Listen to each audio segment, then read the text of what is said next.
نستغفره ونعوذ بالله من شرور أنفسنا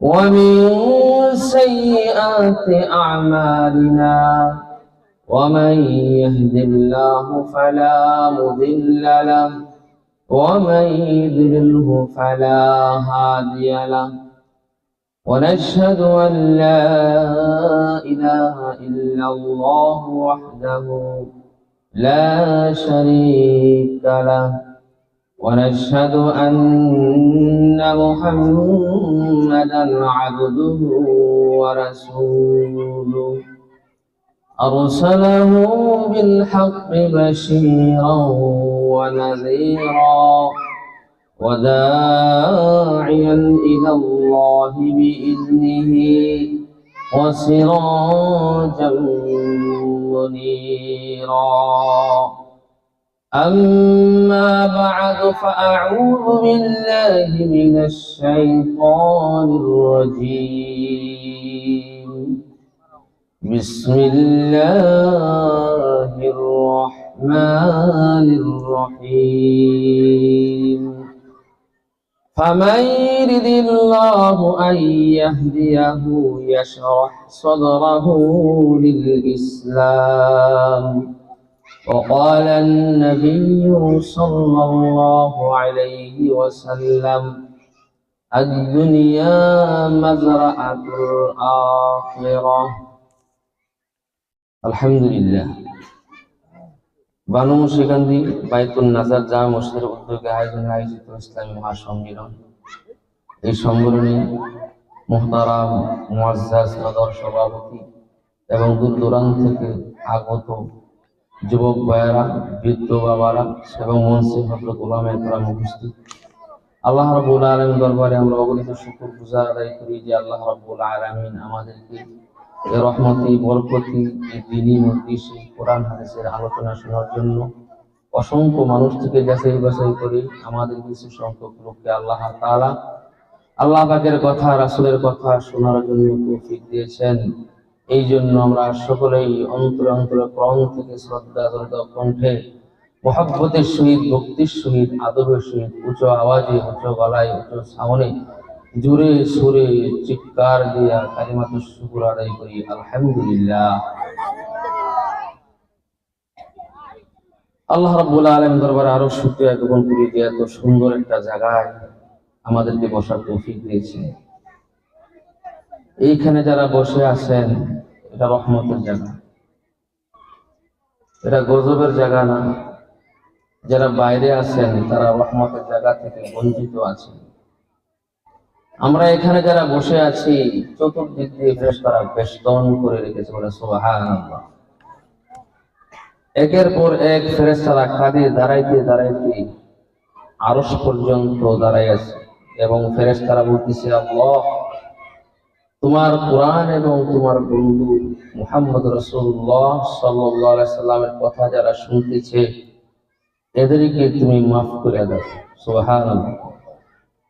তখন আল্লাহ তাআলা বলবেন যে মাফ করে দিন। তারা কি চায়? তো তারা গুনাহ মাফ চায়, জান্নাত চায়, জাহান্নাম থেকে মুক্তি চায়, চির শান্তি, চির মুক্তি চায়। তখন আল্লাহ তাআলা বলেন, ফেরেশতা তারা কি দেখছে আমারে? না দেখে নাই, না দেখে। তখন আল্লাহ তাআলা বলেন, ঠিক আছে ফেরেশতারা তোমরা সাক্ষী থাকো, ওদেরকে আমি মাফ করে দিলাম। বলে সুবহানাল্লাহ। তাহলে যারা এদিক সেদিক ঘোরাফেরা করতেছে, আমরা রাস্তাঘাটে আছি, বাড়িতে বসে আছি, দোকানপাটে আছি, আমরা সকলেই অতি তাড়াতাড়ি রহমতের জায়গায় মঞ্চে আমরা চলে আসি, এদিক সেদিক ঘোরাফেরা আমরা না করি। আমি যে আয়াতটা আপনাদের সম্মুখে তেলাওয়াত করেছি সে আয়াতের অর্থ এবং কিছু কথাবার্তা বলি আমি আমার বয়ান শেষ করে দেব ইনশাআল্লাহ, আপনারা যদি মনোযোগ দিয়ে শোনেন। আল্লাহ রাব্বুল আলামিন বলেন, ফামাইরিদিল্লাহু আইয়াহদিয়াহু ইয়াশরাহ সাদরাহু লিল ইসলাম। আল্লাহ রাব্বুল আলামিন যাকে হেদায়েত করতে চান তার অন্তরকে ইসলামের জন্য খুলে দেন। বলে সুবহানাল্লাহ। আল্লাহ যাকে হেদায়েত করতে চান তার অন্তরকে ইসলামের জন্য খুলে দেন। এর অর্থ কি? আমরা আগে বুঝি হেদায়েত কয় প্রকার, হেদায়েত কারে কয়? হেদায়েত কোরআন এবং হাদিসের একটা শব্দ হেদায়েত। হেদায়েত হলো দুই প্রকার। একটা হেদায়েত আছে যে রাস্তা পথ প্রদর্শন করা, যে হেদায়েত অর্থাৎ রাস্তাটা পথ প্রদর্শন করাটা এটা রাস্তা দেখাই দেওয়া, কিন্তু রাস্তায় গন্তব্যস্থান পর্যন্ত পৌঁছায় দেওয়া না, আমি রাস্তা শুধু দেখাই দিলাম। আরেকটা হেদায়েতের অর্থ হচ্ছে ইসলামী পরিভাষায় যে শুধু রাস্তায় দেখাই দেওয়া না, তার গন্তব্যস্থান পর্যন্ত পৌঁছায় দেওয়া হলো হেদায়েত। সুবহানাল্লাহ। এই হেদায়েতের কথা আল্লাহ রাব্বুল আলামিন মুসা আলাইহিস সালামকে পাঠাইছেন ফেরাউনের কাছে হেদায়েত করার জন্য, পথ প্রদর্শন করেছেন। আবু জাহেলের কাছে পাঠাইছেন মুহাম্মদ সাল্লাল্লাহু আলাইহি ওয়াসাল্লামকে, নমরুদের কাছে পাঠাইছেন হযরত ইব্রাহিম আলাইহিস সালামকে। আল্লাহ তাআলা এখানে হেদায়েত মানে চির শান্তি এবং চির মুক্তি, অর্থাৎ চির শান্তি জান্নাত, চির মুক্তি হলো জাহান্নাম থেকে মুক্তির জন্য যে রাস্তা দেখানো হয়, এটার নাম হলো হেদায়েত। সুবহানাল্লাহ। আর আল্লাহ রাব্বুল আলামিন এখানে বলছেন আল্লাহ পাক যাকে হেদায়েত করতে চান তার অন্তরকে ইসলামের জন্য খুলে দেন। অর্থাৎ এটা আল্লাহ রাব্বুল আলামিন জান্নাত দেখাইছে, যারা দেখাই দিছে, এবং যে রাস্তায় পৃথিবীতে আসার পরে তার জীবন যাপন করবে জান্নাতে যাওয়ার জন্য, আল্লাহ রাব্বুল আলামিন তাকে জান্নাতে দিবেন। সুবহানাল্লাহ। এটা অর্থাৎ গন্তব্যস্থান পর্যন্ত আল্লাহ রাব্বুল আলামিন ওই বান্দাকে পৌঁছাই দিবেন। এই কথা বলার পরে মানুষ দুইভাবে বিভক্ত হয়েছে, যে আল্লাহ রাব্বুল আলামিন যাকে হেদায়েত করতে চান তাকে গন্তব্যস্থান পর্যন্ত পৌঁছায় দেন, অর্থাৎ চির শান্তি এবং চির মুক্তি দেন। এটা শোনার পরে মানুষ দুই ভাগে বিভক্ত। এক ভাগ তার জীবন পরিচালনা করে দুনিয়াতে থেকে জান্নাত খুঁজে এবং জাহান্নাম থেকে মুক্তি চা, আল্লাহ রাব্বুল আলামিন তাকে জান্নাত দেয় এবং জাহান্নাম থেকে মুক্তি দেয়। এই কথা বলার পরে রাসূলুল্লাহ সাল্লাল্লাহু আলাইহি ওয়াসাল্লামের কাছে সাহাবারা বলেন, ইয়া রাসূলুল্লাহ, ইসলামের জন্য যে তার অন্তর খুলে দেন, এর ব্যাখ্যা বুঝলাম না, ভালো করে একটু বুঝাই দেন। রাসূলুল্লাহ সাল্লাল্লাহু আলাইহি ওয়াসাল্লাম সাহাবীদেরকে বললেন যে হেদায়েতের রাস্তা তার অন্তরে যে খুলে দেন, এটার ব্যাখ্যা হলো যে তার অন্তরে আল্লাহ রাব্বুল আলামিন নূর দেন। সুবহানাল্লাহ। তার অন্তরে যখন নূর দিয়ে দেবে তখনই বোঝা যাবে আল্লাহ রাব্বুল আলামিন তাকে হেদায়েত করবে। তো সাহাবারা জিজ্ঞাসা করেন, ইয়া রাসূলুল্লাহ, নূর আবার কিভাবে দিবি, বুঝবো কেমনে? যে আমাদের অন্তরে যে নূর আল্লাহ রাব্বুল আলামিন ঢেলে দিয়েছে, আমরা যে হেদায়েতের রাস্তায় থাকবো এটা বুঝবো কেমনে? রাসূলুল্লাহ সাল্লাল্লাহু আলাইহি ওয়াসাল্লাম আটটু ব্যাখ্যা করে বোঝাই দিলেন যে তিনটা আলামত, তিনটা চিহ্ন যার মধ্যে থাকবে, তাহলে সে বুঝতে পারবে যে আমার অন্তরে নূর এসেছে, আমি হেদায়েতের পথে আছি। বলেন সুবহানাল্লাহ। এই তিনটা ব্যাখ্যার কথা আমি একটু আলোচনা করব ইনশাআল্লাহ, আপনারা যদি মনোযোগ দিয়ে শুনেন এবং যারা কথা শুনতেছেন কথা বুঝবেন তিনটা কারণে। একটা কারণ হচ্ছে চায়া থাকতে হবে, 2 নম্বর কানটা খাড়া করে শুনতে হবে, 3 নম্বর কথাগুলো অন্তরের মধ্যে বসাইতে হবে, তাহলে সে কথা বুঝতে পারবেন। আমি কথা বলতেছি, আপনারা ওদিক সেদিক তাকাইলে কথা বুঝবেন না। এখানে আসছেন কিছু কথা শোনার জন্য, বোঝার জন্য, আমলে নিয়ত, ঠিক না? এখন মনে করেন যদি কালকা কোন হুজুরে সেরকম ওয়াজ করছে, সেরকম ওয়াজ কি একটু কণ্ঠ ভালো, সুর দিছে, টান দিছে, একটু ভালো লাগলো, এটার নাম সেরকম ওয়াজ না। যে ওয়াজ শুনে আপনার জীবন পরিবর্তন হয়ে গেছে, আমলে আপনি নিয়ে আসছেন, আপনি খারাপ পথ থেকে চলে গেছেন, এটার নাম হলো সেরকম ওয়াজ। এই জন্য আমরা খেয়াল করে শুনবো, মনে ধ্যানে খেলে প্রাণে শুনবো, আমরা এদিক সেদিক তাকাবো না। এখানে কথা হচ্ছে আল্লাহর, এখানে কথা হচ্ছে রাসূলের।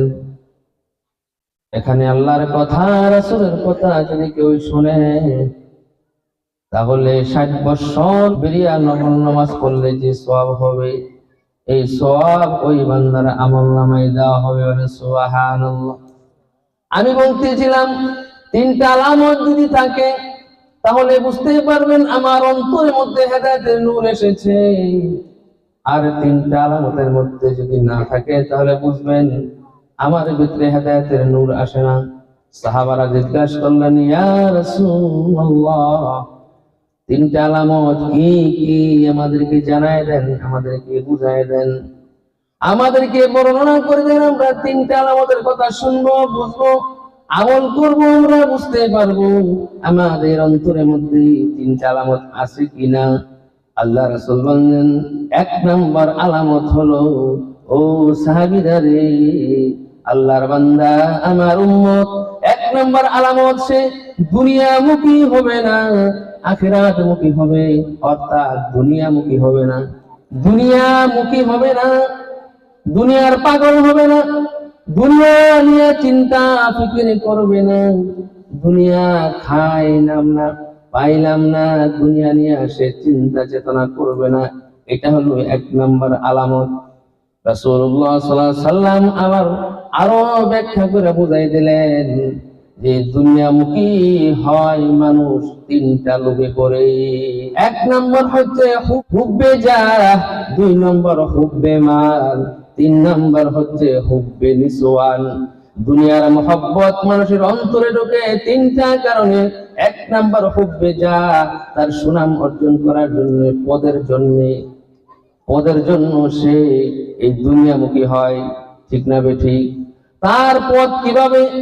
এমপি হবে, মন্ত্রী হবে, চেয়ারম্যান হবে, মেম্বার হবে, এই জন্য সে শক্তি ব্যয় করে, শক্তি এবং তাপট ক্ষয় করে, কিন্তু যখন জনগণে তারে চাই না, কিন্তু তার রাজত্ব কায়েম করতে চায়। অর্থাৎ সে নিজে নিজে বড় হইতে চায়, সুনাম অর্জন করতে চায়, সম্মান চাই, যে মানুষ আমাকে বলো আমি ভালো।